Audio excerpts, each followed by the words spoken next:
મેં તો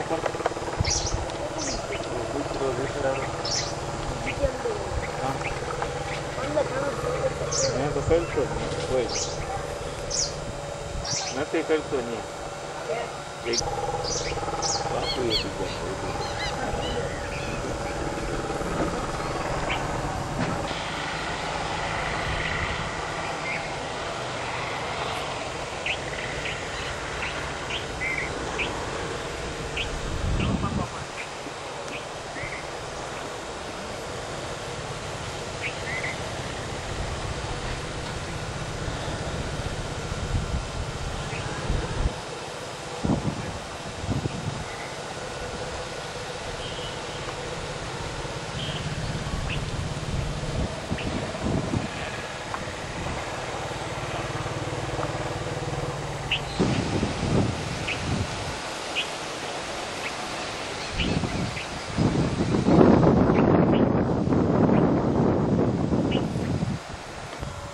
નમસ્કાર.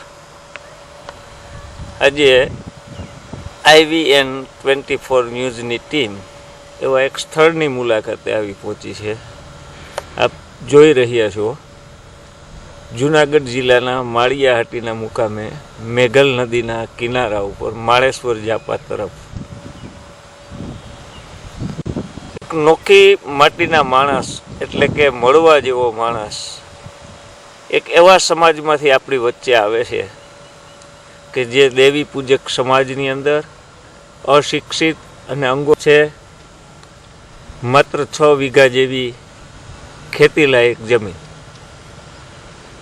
એમનું એક સપનું અને પોતાની કોઠાસૂદથી તેમણે એમના ફાર્મની અંદર આશરે 400-450 પ્રકારની આયુર્વેદિક ઔષધિઓનું વાવેતર કરી પર્યાવરણ અને આરોગ્યલક્ષી કાર્યક્રમોને વેગ આપ્યો છે. તેમની આ કામગીરી જોઈ અમદાવાદની સૃષ્ટિ આ ફાર્મ હાઉસની મુલાકાત લીધી, એમના ઇન્ટરવ્યુઓ લીધા અને એ પછી માનની મહોદય શ્રી APJ અબ્દુલ કલામ સાહેબે એમને સૃષ્ટિ સંસ્થાના માધ્યમથી એવોર્ડથી સન્માનિત કર્યા છે. તો આજે આપણે એમના આયુર્વેદિક ઉપવનની અને એમાંથી બનાવવામાં આવતી આયુર્વેદિક ઔષધિઓ પોતાના કોઠાસૂદથી પારંપરિક જ્ઞાન ઋષિમુનિઓના વેદકાલીન આયુર્વેદનું જ્ઞાન. તો આજે આપણે મળવા જઈ રહ્યા છીએ મળવા જેવા માણસ જેને માળિયા તાલુકામાં લોકો સામતભાઈ મૂળજીભાઈ સોલંકીના નામથી ઓળખે છે અને એમની આ સેવાકી પ્રવૃત્તિને આપ નજરે નિહાળો. ઓરિજિનલ આઇટમ છે અને બહુ આની માગ છે કે આનું પૂરેપૂરું કામ આપે છે. બીજા નહીં, આ આયુર્વેદની અંદર આ સફેદ પણ આ બે જે છે એક જ દાંડલીની અંદર કે એક જ ઝાડની અંદર 2 કલર આપી કે જ્યારે અત્યારે આપણા ભારત દેશમાં તમામ આને કહેવામાં આવે છે પુત્ર જીવા. પુત્ર જીવા એટલે એને પુત્ર જે ન થતું હોય, પુત્ર જીવા ન થતું હોય એને માટેના ફળ અતિ કામ કરે છે. પીપરો, પારસ પીપરો દરેક દવાની અંદર અમુક ઔષધિની અંદર કે જે એ પણ સંતાનની અંદર એનો પાવડર કરી અને પીએ તો પણ લાભદાયક છે અતિ. આ ચિત્રક હવે આની જાત કેટલી છે ખબર છે કે 3: પીળો, સફેદ અને બીલુ કલર. પ્રસિદ્ધ 3 ભારત દેશમાં આ વનસ્પતિ છે. હવે આ વનસ્પતિનો એવો ઉપચાર છે કે તમે આના નક્ષત્ર પ્રમાણે લઈ કાઢવી અને લેવું. એની રીતે ઉગ્યો હોય તો સોનાપુરીની અંદર સ્મશાનમાં કે ગટરની અંદર હોય એ વનસ્પતિ લેવાથી કોઈ ગુણધર્મ એના આપશે નહીં. કે એની રીતે તમે વાવેલો હોય, શુદ્ધકરણ પાણી મળતું હોય તો અતિ લાભદાયક છે કે તમને પુષ્કળ કામ આપે કે તમારા ગઠપણની અંદર કે વાળની અંદર કે આનો માત્ર લઈ અને વૈદ્યની સલાહ લીધા પછી એનો આ કાર્ય કરવો. પણ બહુ વનસ્પતિ કે જેને દિવ્ય ઔષધિ એ આ કામ કરે છે. એક નગડ છે. હવે નગડનું ઝાડ પ્રસિદ્ધ ભારત દેશમાં બધે થાય છે પણ આનું તેલ બનાવવાનું હોય તેલ બનાવવાથી તમે 1 કિલો નગડ હોય અને એની અંદર તમે સરસઈનું તેલ 250 નાખી અને અંદર 204 ગણું પાણી નાખી અને ઉકાળીને તેલ બનાવો તો જેને 84 પ્રકારનું વાયુ એટલે કોજા ગાંઠ દુખાવો એ બધું કામ કરે અને પથારી ઉપર નાખી તમે શેક કરો તો અતિ લાભદાયક છે. આ તો એક તુલસી કહેવાય કે જેને શ્યામ તુલસી અને રામ તુલસી. રામ તુલસી જે છે ને એ પૂજાની અંદર જાય છે કે જેને આયુર્વેદની અંદર તુલસી શ્યામ તુલસી આવે છે. પછી આ તો કફ ઉધરસ અને દેહ શાખાને ખબર છે કે આયુર્વેદની અંદર જો તમે તુલસી તમારે આંગણે વાવો તો આના પાન રોજ તમારે ખાવાથી તમારે શરીરની અંદર તંદુરસ્તી કફ ઉધરસ ગળા ઓજાની અંદર બધાયમાં કામ કે આયુર્વેદમાં જો વાપરવી હોય તો આ શ્યામ તુલસી વપરાય અને પૂજામાં વાપરવી હોય તો ઓલી તુલસી વપરાય. આ છે વિકરો. વિકરા માટે બધા માણસ બોલતા હોય છે કમરામાં. કમરા માટે વિકરોના પાનનો રસ કાઢી પાવાથી કમરો કંટ્રોલ આવે છે. સોસ આને માણસ ઉપરથી શું કહે છે સમદર સોસ. પછી બીજા નામ એનું શું કહેવાશે કે વરધારો. આ પાંદડું તમે એકોર બાંધો એટલે ગુમડું ફૂટી જાય છે અને ગુમડું એકોર બાંધોથી રૂજાઈ જાય છે. બીજા નંબરમાં આનું મૂળ કાઢી કાઢવી એનો પાવડર તમે જો બનાવો તો પુરુષાર્થની અંદર શક્તિ પુષ્કળ આપે છે. સ્ત્રી જો ખાય તો એના પેટની અંદર 1 ચમચી દૂધની સાથે જાય તો સંતાનનો વધારો અતિ થાય છે. 9 મહિના સુધી એને કોઈ તકલીફ ને આનંદથી. આનું નામ વરધારો. ઉપલો ભાગ છે એ આવે છે ગુમડાની અંદર અને અંદર જે મૂર્યું છે એ શક્તિવાન છે.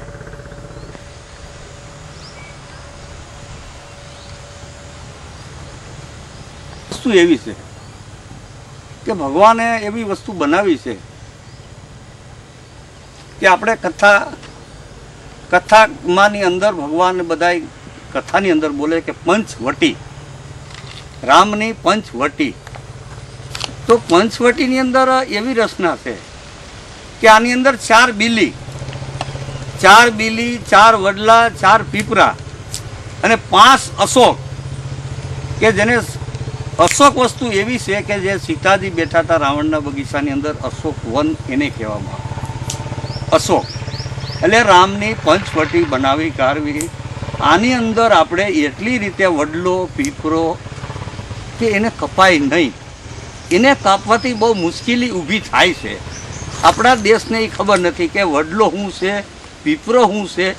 સાક્ષાત ભગવાન શંકર જે છે એ વડલો છે, કૃષ્ણ છે એ પીપરો છે. એની પૂજા લાયક જ વસ્તુ છે.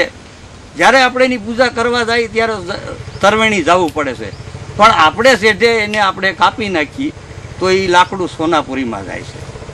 તો આ મને જ્યારથી કે આ મને એમ થઈ ગયું કે જ્યારે 22 વર્ષથી હું અહીંયા આવ્યો ત્યારની મને એમ થઈ ગયું મારે આ વૃક્ષોની સાથે જ હું પ્રેમ કરી રહ્યો છું. કારણ કે મને આ અતિ પ્રિય વસ્તુ વાલી છે.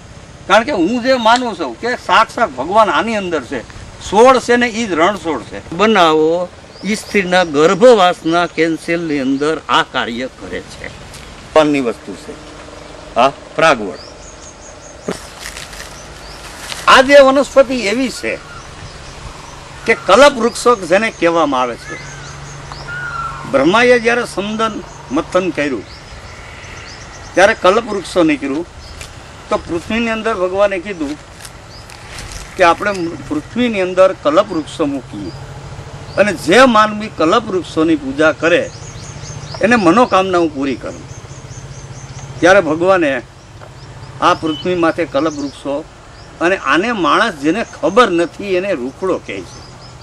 ખાલી રૂખડા તરીકે એને એ ઝાડ ગણે છે. પણ જ્યારે તમે 12 જ્યોતિર્લિંગની અંદર જે સમદર્મ છે તમે પ્રાણી પુંડિત ગૌરને પૂછો તો એ કલ્પ વૃક્ષો બેસી ને તમને કહાની કરશે કે કલ્પ વૃક્ષે બેસી કાઢવીને જે તમારી કલ્પના હોય ધન દોલત દીકરા સાક્ષાત ભગવાન જ છે એની પૂજા કરો તમારી મનોકામના પૂરી કરે. આ રીતેનું એ વૃક્ષો અમારા બગીચાની અંદર જ્યારે બગીચાની અંદર પહેલું રોપણ અમે એ કર્યું. હવે હેમરો છે કે સામાન્ય માણસે ખીલની અંદર વાપરે છે, પણ ખીલનો રોગ એવો છે કે ખીલ કોઈથી મટે નહીં. ખીલ કેવી રીતે થાય છે કે આપણે પુરુષની અંદર 18-19 વર્ષની આપણી ઉંમર થાય છે ત્યારે પુરુષાર્થમ આપણી થાય છે તો ખીલ તો એની મેરે થાય ને મટી જાય છે, એ રાહત રહે. પણ મૂળ આનું મૂર્યું જે છે એ શક્તિવાન છે. શક્તિવાન એટલે મૂર્યું કાઢ્યા પછી એની સાલ ઝાડ નો બસવું જોઈએ, ઝાડ હુકાવવું ન જોઈએ, અને એનો પાવડર તમે દૂધની સાથે રહ્યો તો અદ્ભુત તમને શક્તિ મળે. પેલા પાવડરનો ટેસ્ટ કરવો કે બધા બરાબર ઓરિજિનલ છે કે આનો જ પાવડર છે એવી રીતે ખાતરી કરી અને દૂધમાં પીવાનું. શું એક દિવ્ય ઔષધિ છે, ભગવાન વિષ્ણુને પ્યારી વસ્તુ છે. દરેક તમે માણસ વાવી શકો. આના ફૂલ બહુ કિંમતી છે. પછી તમારા શરીરમાં ખોડો હોય, સાંભળીનો રોગ હોય, માથામાં ખોડો હોય, આ તે ગમે ત્યાં તમે લગાડી શકો અને કાર્ય બહુ આપ. તો સતી અંશોએ પૂજા શેની કરી હતી કે વડની કરી હતી.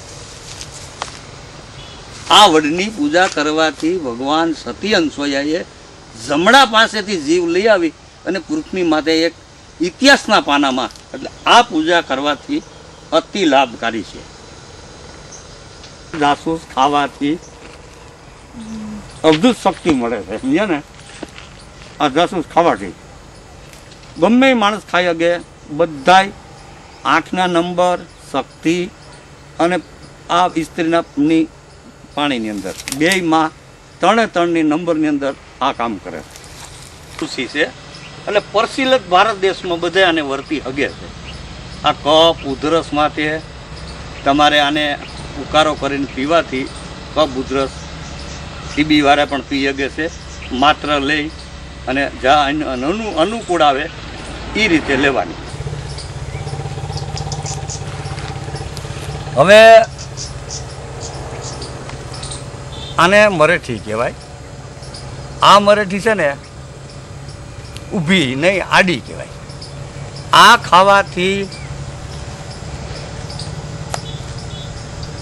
ખાવાથી તમારો અવાજ બેસી ગયો ખુલી જાય, ગળાનો હોજો હોય તો ઉતરી જાય.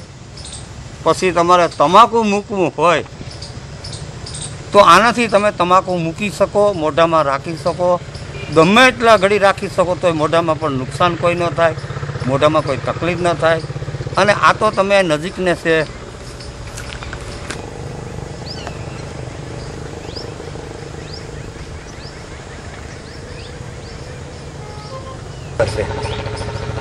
લીંડી પીપર તમારે ઘેરે વાવી શકો, કુંડામાં વાવી શકો, કુંડામાં થઈ શકે. પછી લીંડી પીપર ખાઓ કે અથવા પાન ખાઓ, બેયના ગુણધર્મ હરખા છે. લીંડી પીપર ખાવાથી શરદી, કફ, ઉધરસ.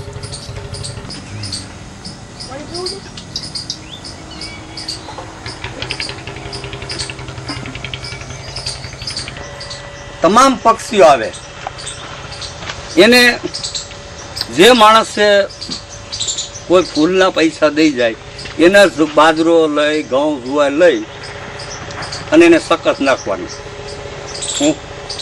નદીનો કિનારો છે એટલે દરેક પંખી આવી અને આમાં નિવાસ કરે, પછી અહીં ખાઈ પીએ મોજ કરે. સમજ્યા? કાળો ધતુરો શેરી પણ છે. આનો પાન છે, એનો રસ કાઢી અને તમે મલમ બનાવી ગાંઠ ઉપર લગાડી શકો. બરાબર? પછી આનું તેલ ભેરું કરો અને બિયારણ ભેરું કરીને તેલ પણ કાઢી શકો તો સાંભળીને કોયલી વસ્તુ મળતી નથી. આ થૂંભડું આપણે જુનાગઢ ત્યાં એક ઠેકાણે હતું, આપણે ત્યાંથી આ લાવી અને મેં બિયારણ રાખ્યું છે કે અગાઉ શું હતું, ભાભાવને કોયલી એટલે લોહી પડતું અને ગાંઠ થતી ગળામાં, એની ઉપર આ કામ કરે. આનો રસ, આનું નામ કોયલી. આ છે ને બોરિંગડી કહેવાય, રેખા. આને માટે બહુ માણસો ગોતતા હોય. આ બોરિંગડી છે.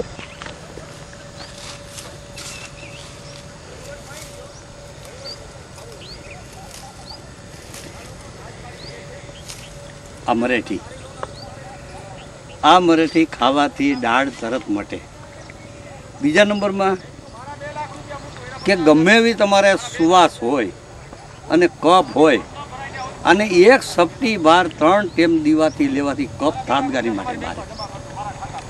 આ વસ્તુ એવી છે. આ છે ને આ સફેદ મુસલી, કાયદેસરની સફેદ મુસલી આપણે અહીંયા થાય છે. હવે આના બજારમાં લેવા જઈએ તો 2,000 કિલો. કેટલી? પણ આ અમારે માટે તો અમે અહીંયા છે ને અહીંયા આ જે છે આ રીતે લઈ લીધી, પછી આનું બી છે ને આ અહીંયા રહી ગયું અને આ છે ને આ રીતે થઈ ગઈ ચોખ્ખી. હવે આના 2,000 રૂપિયો કિલો છે. હવે આ સત્તાવરી જે છે ને સફેદ મુસ્લિમ સત્તાવરીમાં કોઈ વર્તી શકે? કોઈ ના વર્તી શકે. આ સત્તાવરી છે, ઓલી સફેદ મુસ્લિમ છે. એના બેયના આ છે, તમે વિચાર કરો, આના 300 રૂપિયા કિલાના છે, ઓના 2,000 રૂપિયા કિલાનો છે. હવે આનો બેયનો દેખાવ એક સરખો છે. વાહ ઉપર દુખાવા ઉપર અતિ કામ કરે, સમજ્યા? આ પ્યોર કાળી નગરની જાતો 3 આવી. કેટલી? 3 જાત આવી. આ પરસિતલ જાત. બાજુમાં બેઠા છે તે સામતભાઈ મૂળજીભાઈ સોલંકી, એવા એક સમાજના વ્યક્તિ છે, દેવી પૂજક સમાજના, અને પોતે અભણ હોવા છતાં એમની કોઠા સૂઝથી એમણે એક ઔષધિ વનનું નિર્માણ કરી અને લોકો માટે ખુલ્લું મૂક્યું છે. ત્યારે IVN 24 ન્યૂઝની ટીમ આ ફાર્મની મુલાકાત લીધી અને બહોળામાં બહોળો પર્યાવરણ પ્રસાર અને પ્રચાર થાય, લોકો હર્બલ વસ્તુ તરફ આગળ આવે એ હેતુથી અને માનની સામતભાઈને તત્કાલીન રાષ્ટ્રપતિ ભવનમાં સૃષ્ટિ સંસ્થા અનિલ ગુપ્તા સાહેબના માધ્યમથી એવોર્ડ મળ્યો છે. એ બદલ જુનાગઢ જિલ્લાની સમગ્ર પ્રજા વતી અમારી ટીમ તેમને ખૂબ ખૂબ હૃદયથી અભિનંદન પાઠવે છે. અને આ ફાર્મ હાઉસની મુલાકાતે જે લોકોએ મુલાકાત લીધી છે એમના ફોટોનું એલિવેશન પણ આપ નિહાળશો. અને આ ઔષધિ વનમાંથી સૂકી અને ઔષધિ લાયક જડીબુટ્ટીઓનો સંગ્રહ કરી એમની પ્રાચીન પદ્ધતિઓ મુજબ, આયુર્વેદિક પદ્ધતિઓ મુજબ એમની જડીબુટ્ટીઓમાંથી ઔષધિ તત્વો ભેગા કરી અને દવા બનાવી અને આમ જનતા માટે, ગરીબ માણસો માટે, જરૂરિયાતવાળા લોકો માટે, એવા દર્દીઓ પણ સામતભાઈ પાસે આવે છે અને અહીંયાથી સારા થઈને જાય છે. તો આપણે હવે પછી નિહાળીએ આ ફાર્મ હાઉસની મુલાકાત લીધેલ મહાનુભાવોની પ્રિન્ટ અને ત્યાર પછી ઔષધિ ભંડાર અને જડીબુટ્ટીઓનો ખજાનો. કીર્તિધર શાસ્ત્રી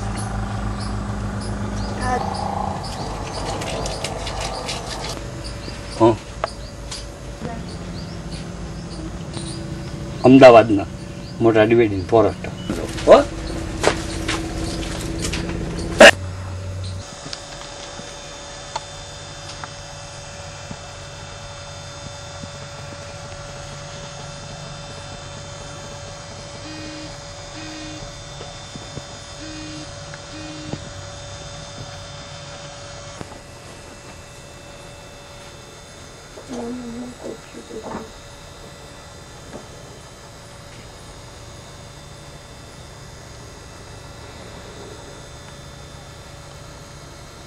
સામતભાઈ, તમારી આવડી મોટી કામગીરી, ઘણા વર્ષોની મહેનત અને તમારા હૃદયથી લાગેલી જે લગ્ની, એનું ફળ અત્યારે આ વિસ્તાર ચાખી રહ્યો છે. તો આજે મને તમને એક પ્રશ્ન પૂછવાનો છે કે તમારા આ ફાર્મ હાઉસ ઉપર આયુર્વેદિક ઔષધ વન બનાવ્યું છે, એની મુલાકાતો તો અસંખ્ય લોકો લે છે. વિદ્યાર્થીઓ પણ અહીંયા રિસર્ચ કરવા માટે આવે છે. અમુક પ્રવાસી વિદ્યાર્થીઓ પણ તમારી આયુર્વેદિક ઔષધિ વનની મુલાકાત લે છે. અનેક ગુજરાતના મહાનુભાવો, સાધુ સંતો અને અનેક સંપ્રદાયના મઠાધીશો પણ તમારે ત્યાં અહીંયા મુલાકાત લઈ ગયા.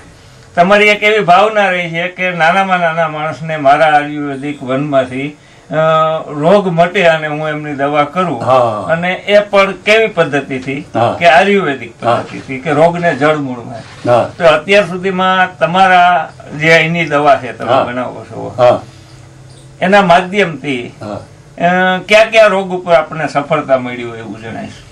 હવે મને એવું થયું કે આ દેશની અંદર મોંઘવારી વધતી જાય છે, નિદાન વધતું જાય છે, તો ગરીબ લોકો શું કરતા હોય છે એનાથી મને એક જાગૃત થયું.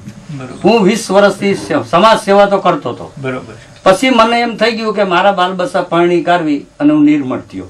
પછી મારી જન્મભૂમિ હતી ત્યાં હું આવ્યો, ત્યાં આવી કાઢવી અને મેં બધી વનસ્પતિ ગોતી અને ભેરી કરી. ત્યારે જુનાગઢ શિબિરની અંદર એક પ્રોગ્રામ થયો. એની અંદર આયુર્વેદની અંદર મેં 3 દી હાજરી દીધી. બરોબર. પછી હાજરી દીધી એટલે મને પુસ્તક મળ્યા. પછી ભણેલ બેન એક હતા, એને બોલાવી કાઢવી અને બધું મેં ટોટલ એનો ઉતારો માહિતી લીધી. કારણ કે તમે તો બિલકુલ અભણ, હું તો અભણ વ્યક્તિ, એટલે તમારે બીજાનો સહકાર લેવો પડ્યો. બરાબર. એને જે કઈ તમને હવે એ વસ્તુ એવી ગોતી કાઢવી ને કે આ વનસ્પતિ આ રોગમાં કામ આપે. બરોબર છે. એ રોગમાં ગરીબ માણસો લુલા લંગડા હાલ્યા જતા હોય એને બરકી કાઢવી અને હાજા મીંડો કરવા. હાજા કરતા કરતા પેલા તો મેં ગોઠણનો રોગ ગોત્યો કે ભાઈ આ ગોઠણની અંદર શું થાય છે કે માણસને નથી લાગ્યું, નથી ભાગ્યું, અને આ ગોઠણ કેમ આવે છે. એટલે મેં એવી રીતે દવા બનાવી કાઢવી, ગોઠણમાં હાજા કર્યા કે જેને 20 10 વર્ષથી દુખતા હતા. લાખો રૂપિયા. તમે ઘણી પેટન્ટ પણ રજીસ્ટ્રેશન કરાવી છે સૃષ્ટિ સંસ્થાના માધ્યમથી, અને તમે આવું સેવાકીય પ્રવૃત્તિ પણ કરો છો. એટલે આ એક રીતે જોઈએ તો આ વિસ્તાર માટેનું તમે ગૌરવ છો. બરોબર છે. અને આ બધી જ વનસ્પતિઓ તમે અહીંયા હાથે બનાવી અને લોકોને આપી. સામતભાઈ, આજે અમારી IVN 24 ન્યૂઝ ચેનલ આપની આયુર્વેદિક વન ઔષધાલયની મુલાકાતે આવી. આપે આપનો કિંમતી સમય અમારા માટે ફાળવો અને અમારા ગ્રાહકો સુધી આ એક આયુર્વેદિક અને આપણી પરંપરાનો સંદેશો પહોંચાડવા માટે તમે તમારો કિંમતી સમય આપ્યો છે. એ બદલ અમારી પૂરી ટીમ આપનો હૃદયપૂર્વક આભાર. અને ક્યારેક આપ પણ માળિયા, જુનાગઢ જિલ્લાના માળિયા હાટીના મુકામે માળેશ્વર જાપા મેઘલ નદીના કિનારે સામતભાઈ મૂળજીભાઈ સોલંકી ના ફાર્મની મુલાકાત લેશો તો ખરેખર તમને ખબર પડશે કે આજના 21મી સદીના કોમ્પ્યુટર યુગમાં પણ હર્બલ વનસ્પતિઓ માણસના જીવનને બચાવવા માટે કેટલું સફળ થાય છે. આજે આપણે આયુર્વેદિક વન ઔષધ મળવા જેવા માણસ સાવંતભાઈના ફાર્મ હાઉસની મુલાકાત લીધી. કેમેરા પર્સન અનિરુદ્ધ બાબરિયા સાથે અભય વ્યાસ, માળિયા હાટીના. ફરી મળીશું આપણે એક નવા વિષય સાથે આવતી વખત.